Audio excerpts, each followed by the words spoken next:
যারা জানে আর যারা জানে না উভয়ে সমান নয়।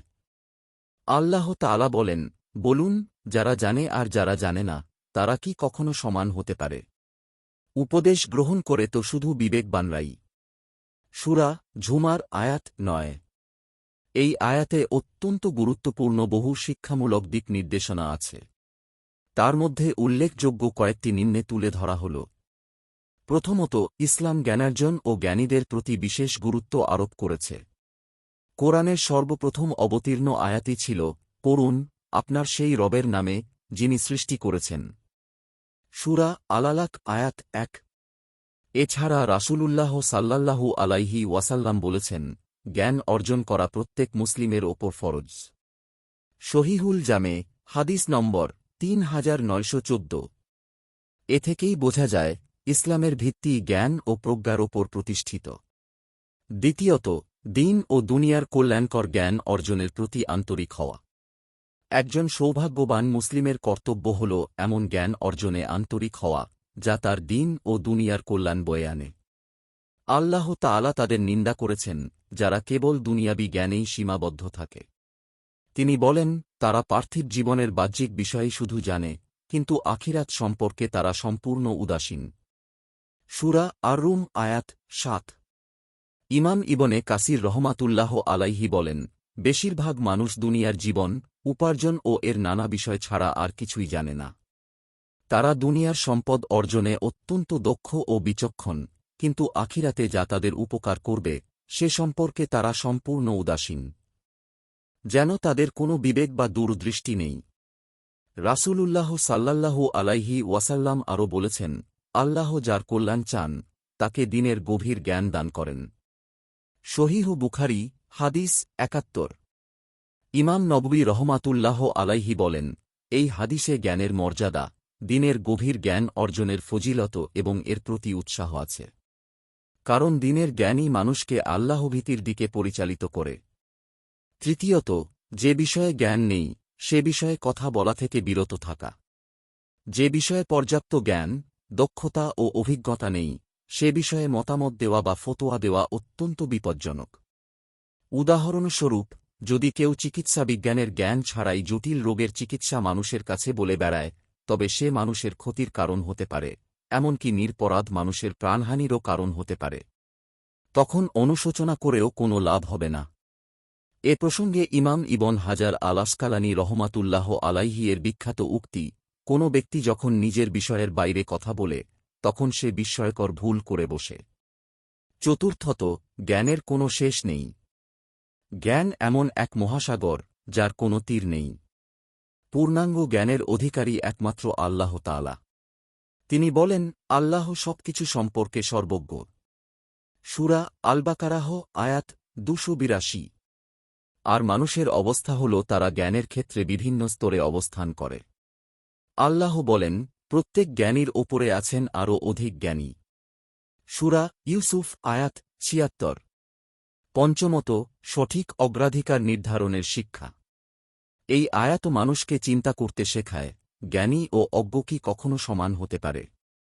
ইমাম তাবারী রহমাতুল্লাহ আলাইহি বলেন, অজ্ঞ ব্যক্তি অন্ধকারে পথহারা মানুষের মতো।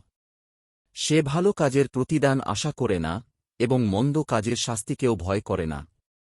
অতএব সফল মানুষ সেই, যার হৃদয়ে জ্ঞান অর্জনের দিকেই ঝুঁকে পড়ে। আল্লাহর পক্ষ থেকে বড় তাওফিক হল মানুষ যেন বৈধ সব উপায়ে জ্ঞান অর্জনের চেষ্টা করে এবং প্রত্যেক বিষয়ে নির্ভরযোগ্য, সৎ, আল্লাহভীরু ও সুপ্রতিষ্ঠিত আলেমদের কাছ থেকে শিক্ষা গ্রহণ করে। ষষ্ঠত, প্রকৃত আলেম সেই, যে নিজের জ্ঞান অনুযায়ী আমল করে। জ্ঞান অর্জনের সর্বোচ্চ মর্যাদা তখনই লাভ হয়, যখন একজন ছাত্র বা আলেম নিজেই তার জ্ঞানের প্রথম উপকারভোগী হয়। সে নিজের জ্ঞান অনুযায়ী কথা বলে এবং আমল করে। ইমাম কুরতুবী রহমাতুল্লাহ আলাইহি বলেন, যারা প্রকৃত জ্ঞানী, তারা নিজের জ্ঞান দ্বারা উপকৃত হয় এবং সে অনুযায়ী আমল করে। আর যে ব্যক্তি নিজের জ্ঞানের দ্বারা উপকৃত হয় না এবং সে অনুযায়ী আমল করে না, সে যেন অজ্ঞ ব্যক্তিরই সমতুল্য। সপ্তমত, আজ জ্ঞান অর্জন থেকে দূরে থাকার কোনো অজুহাত নেই।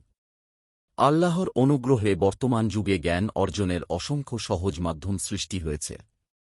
স্মার্টফোন, কম্পিউটার, অনলাইন লাইব্রেরি, ইসলামী অ্যাপ, নির্ভরযোগ্য ওয়েবসাইট, সামাজিক যোগাযোগ মাধ্যম, অনলাইন দার্স ও ক্লাস সবই জ্ঞান অর্জনের পথ সহজ করে দিয়েছে। তবে জ্ঞান গ্রহণের ক্ষেত্রে অবশ্যই সতর্ক থাকতে হবে, নির্ভরযোগ্য উৎস নির্বাচন করতে হবে, বিশুদ্ধ আকিদা ও সঠিক মানহাজ অনুসরণ করতে হবে, কোরআন ও সহিহ সুন্নাহর আলোকে চলতে হবে, সালাফে সালেহিনের মধ্যপন্থী ও ভারসাম্যপূর্ণ আদর্শকে অনুসরণ করতে হবে। অষ্টমত, এই আয়াত জীবনের সব ধরনের জ্ঞানের ক্ষেত্রকে অন্তর্ভুক্ত করে।